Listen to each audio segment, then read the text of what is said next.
कठिनाइयों से लड़ता हुआ चिड़िया बहुत समय पहले की बात है। एक छोटी सी चिड़िया एक जंगल में बस गई। वह बहुत ही साहसी और मेहनती थी, लेकिन उसे कभी कभी कठिनाइयों का सामना करना पड़ता था। एक दिन जब वह अपने घर को ढूंढ रही थी, तब उसने एक बड़े ही ऊंचे पेड़ के ऊपर अपने घर की चोटी को देखा। वह जानती थी कि उसका घर वहीं है, लेकिन पहुंचने के लिए उसे पेड़ के ऊपर बहुत सारी चुनौतियों का सामना करना होगा। चिड़िया ने सोचा, लड़के को सीखना जरूरी है। वह धीरे धीरे पेड़ की ओर बढ़ी और चढ़ने के लिए कठिनाइयों का सामना किया। बहुत मेहनत और संघर्ष के बाद वह अपने घर की चोटी तक पहुंची।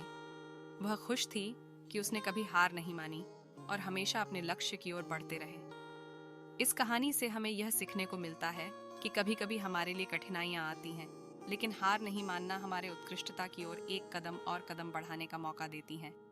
आत्मविश्वास, मेहनत और संघर्ष के साथ हम हमेशा अपने लक्ष्यों को प्राप्त कर सकते हैं।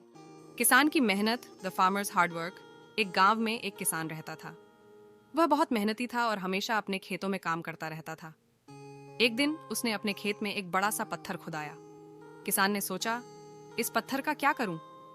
वह तय कर लिया कि वह इसे अपने घर के पास रख देगा। थोड़ी देर बाद उसने एक और पत्थर खुदाया और उसे भी अपने घर के पास रख दिया। ऐसा ही वह कई और पत्थर खुदाने लगा और सभी को अपने घर के पास ही रख दिया। एक दिन जब उसके पड़ोसी उसके घर आए तो वे हैरान हो गए, क्योंकि किसान के घर के पास अब एक बड़ा सा ही पत्थर ही था, बिना किसी उपयोग के। पड़ोसी ने पूछा, तुमने इन पत्थरों को क्यों अपने घर के पास रख दिया? किसान हंसते हुए जवाब दिया, मेरे लिए ये पत्थर केवल परेशानी थे, लेकिन अब मुझे खुशी है कि मैंने इन्हें अपने घर के पास ही रखा।